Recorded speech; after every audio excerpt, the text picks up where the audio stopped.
बिस्मिल्लाहिर्रहमानिर्रहीम। मैकेनिक्स का chapter composition of forces की जो एक्सरसाइज स्टार्ट की हुई है उसका question number 8। Now the question number 8 है कि ओ ए बी एक हमारे पास ट्रायंगल है और ट्रायंगल इक्विलेटरल है। इक्विलेटरल ट्रायंगल मींस कि एक ऐसी ट्रायंगल जिसकी लेंथ तीनों साइड्स इक्वल इन लेंथ हो और एंगल जो है वो इंटीरियर एंगल जो है वो 60 डिग्री के होते हैं और तीनों साइड्स उसकी सेम लेंथ की होंगी। तो लेंथ भी ऐसी ट्रायंगल में सेम होगी, सेम ऑफ साइड ए, यानी जो हमारे पास इक्विलेटरल ट्रायंगल है उसकी साइड ए है, उनकी लेंथ ए है। And C is the mid point of O A B. अब लेट्स से कि ये हमारे पास ओ ए बी एक इक्विलेटरल ट्रायंगल है और ये सी ओ ए जो साइड है उसका मिड पॉइंट है। The forces 4p, p and p act along the sides O B.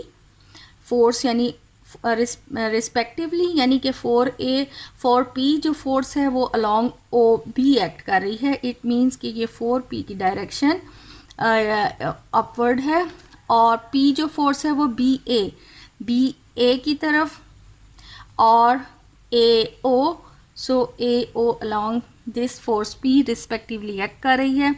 If O A and O Y parallel to B C, O Y यहाँ पर ये ओ वाई है, दैट विल बी, ये दो straight lines का मतलब है ये पैरेलल शो करती हैं और ये ओ वाई जो है वो पैरेलल टू बी सी है। Are taken as X and Y axis, यानी ये ओ ए हमारे पास ये एक्स एक्सिस है और ओ वाई ये वाई एक्सिस है।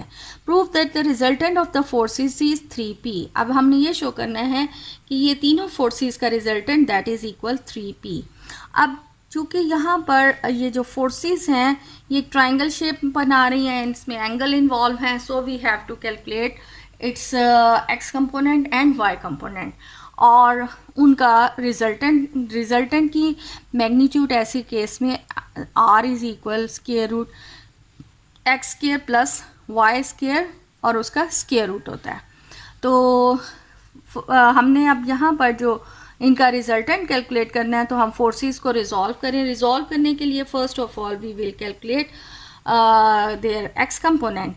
अब एक्स कंपोनेंट यहाँ फोर्स सबसे पहले हम अलोंग एक्स एक्सिस ये ओ ए अगर देखें तो ये फोर्स पी एक्ट कर रही है इस डायरेक्शन।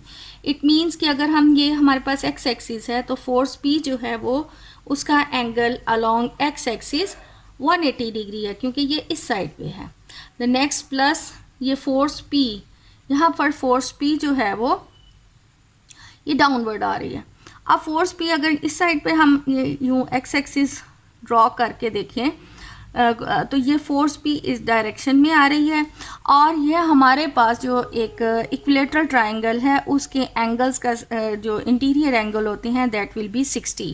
इट मीन्स कि अगर हम ये यहाँ पर ये दो और लाइंस जो हैं ये अगर 60 डिग्री है तो ये भी हमारे पास जो है वो एंगल 60 डिग्री है। तो एक ये जो अगर ये 60 है it means this is 30 degree हमारे पास एंगल। अब हमने P का एक्स एक्सिस के साथ एंगल देखना है तो P का कंप्लीट एक्स एक्सिस का एंगल ये यहाँ तक 30 तक आएगा। अब यहाँ तक तो ये यहाँ से पूरा ये 90, ये 180 और ये 270 और 270 प्लस 30, इट मीन्स कि ये P एंगल जो है वो एक्स एक्सिस के साथ एंगल 300 बना रहा है। So plus P cos 300 and 4p। अब 4p अगर यहाँ पर हम इसका चेक करें तो ये एंगल जो है वो 60 है और एक्स एक्सिस के साथ इसका एंगल जो है वो जस्ट 60 डिग्री है।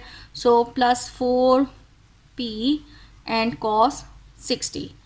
Now after substituting its values we come to know that cos 180 minus 1 होता है, so that will be minus p और cos 300 की वैल्यू जो है वो 1/2 है plus p by 2 and again cos 60 भी 1/2, सो प्लस 4p over 2। तो इसको जब हम सिंप्लीफाई करें देन वी हैव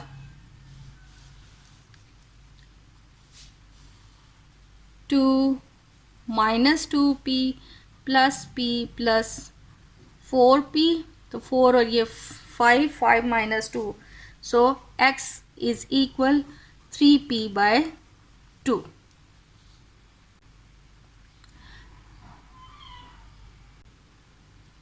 अब हमने इसका y कंपोनेंट कैलकुलेट करना है।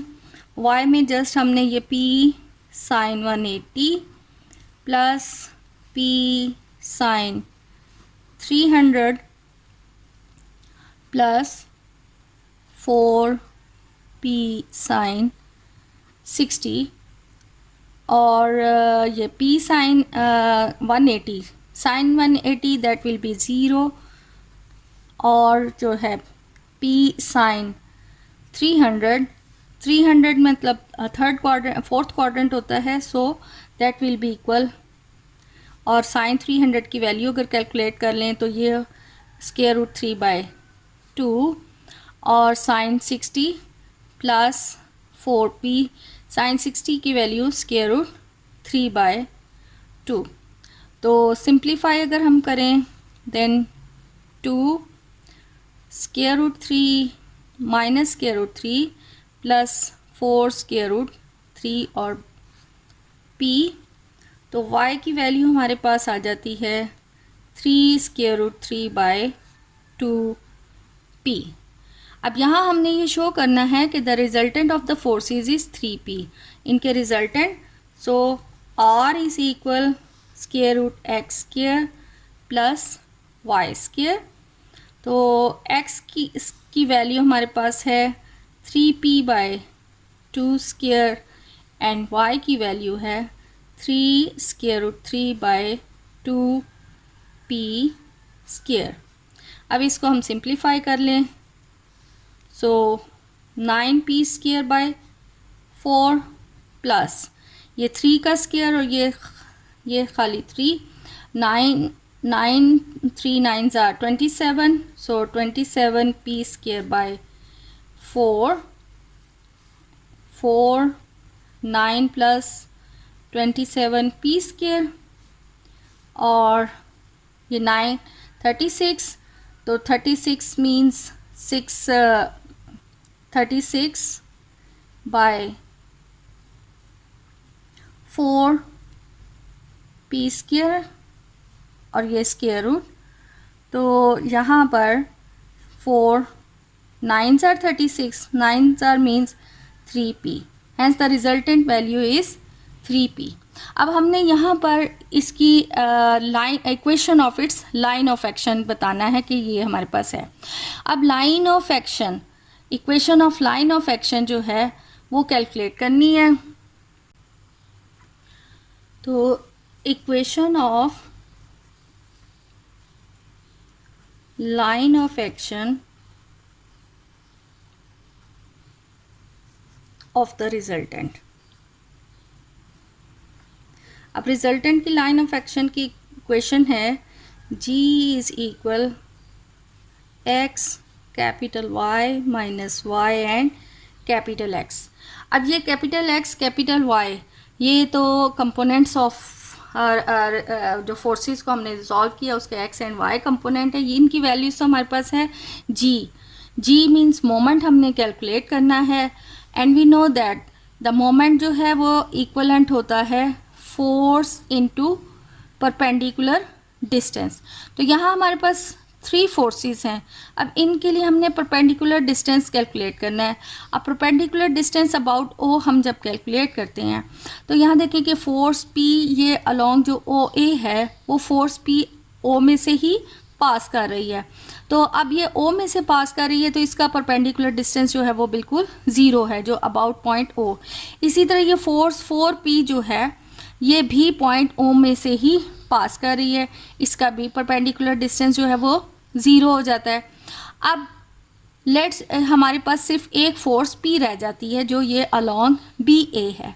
अब लेट्स सपोज कि ये इसका परपेंडिकुलर डिस्टेंस, ये इसके ऊपर बिल्कुल परपेंडिकुलर डिस्टेंस जो है वो D है, और चूँकि ये हमारे पास ये एक इक्विलेटरल ट्रायंगल है तो ये BC लाइन जो है वो चूँकि इस OA के ऊपर बिल्कुल परपेंडिकुलर ड्रॉ हुई है, तो ये भी इसकी भी लेंथ जो है वो d है, डिस्टेंस d है। चूँकि ये एक इक्विलेटरल ट्राइंगल है तो इक्विलेटरल ट्राइंगल की प्रॉपर्टी ये है कि उसके जो परपेंडिकुलर डिस्टेंसेस हैं वो भी इक्वल इन लेंथ है, क्योंकि ये तीनों साइड्स इसकी सेम है।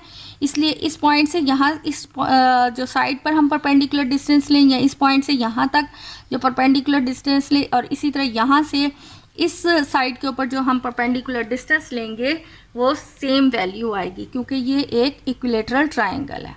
अब हमें यहाँ पर ये तमाम फोर्सेस का पहले मोमेंट कैलकुलेट करना पड़ेगा, और मोमेंट कैलकुलेट करने के लिए हमें परपेंडिकुलर डिस्टेंस चाहिए।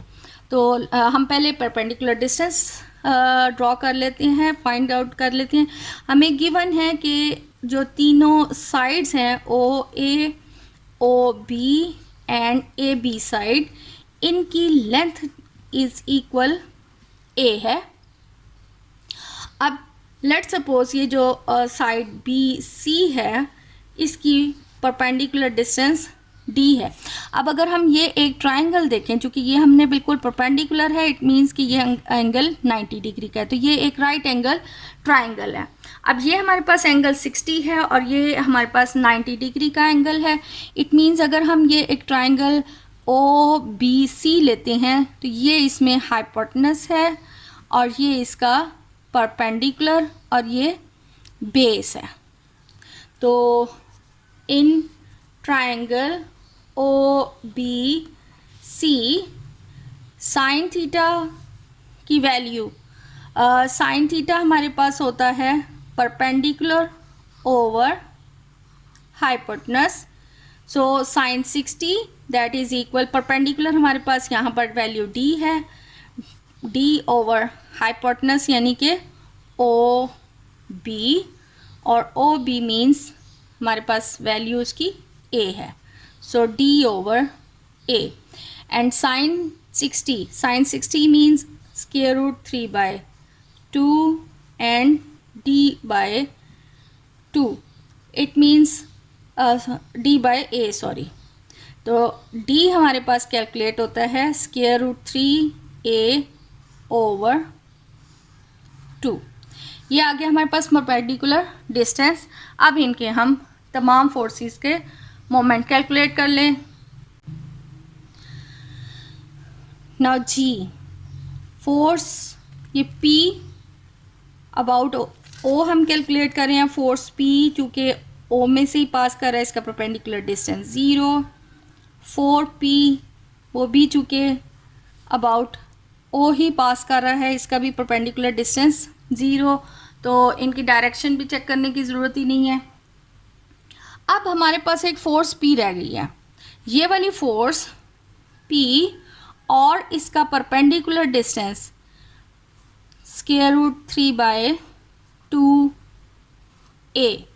अब डायरेक्शन हमने इसकी चेक करनी है कि मोमेंट जो है वो एंटी क्लॉक हो तो उसका साइन जो है नेगेटिव, सॉरी एंटी क्लॉक में साइन पॉजिटिव होता है, और क्लॉकवाइज में डायरेक्शन, अगर क्लॉकवाइज मूवमेंट है, क्लॉकवाइज डायरेक्शन है तो मोमेंट के लिए साइन जो है वो फिर नेगेटिव आता है। अब यहाँ देखें, अगर हम इस पॉइंट O पर ये थंब रखें और ये जिस डायरेक्शन में हमारे पास ये एरो है, इस डायरेक्शन में अगर हम अपना इसके मुताबिक अगर इसके इर्द गिर्द रिवॉल्व करेंगे तो ये हमारे पास डायरेक्शन जो है वो क्लॉकवाइज आती है। तो इस पॉइंट जो ये फोर्स P है इसके लिए फिर चूँकि क्लॉकवाइज है इसलिए हमारे पास इसमें नेगेटिव का साइन आएगा। सो हमारे पास जो मोमेंट कैलकुलेट हुआ है वो तमाम फोर्सेस का that will be equal -P square root 3a/2। अब हमने कैलकुलेट करनी है equation of line of action of the resultant. Now equation of line of action of the resultant होती है G is equal x capital Y minus Y and capital x। अब moment हमारा calculate हुआ है minus P square root 3a by 2 small x। अब capital Y यानी कि y component वो हमारे पास कैलकुलेट हुआ है 3 square root 3 over 2p minus Y, और कैपिटल X हमारे पास है 3p बाय 2। तो इसको अब हम सिंप्लीफाई कर लें तो 2 सारी तरफ से कैंसिल हो जाएगा, 3 सारी साइड से कैंसिल हो जाएगा, only we remains minus 3 square root a 3 square root 3x minus 3y, और तमाम साइड से अगर हम स्क्वायर रूट 3 से भी डिवाइड कर लें या ना भी डिवाइड करें जो हमने प्रूफ करना था, सो 3y इस साइड पे ले आए और 3y is equal 3 square root 3x, ये माइनस इस साइड पे आके plus square root 3a। So the required form is 3y square root 3 common, so 3x plus a. So this is the required equation of line of action of the resultant.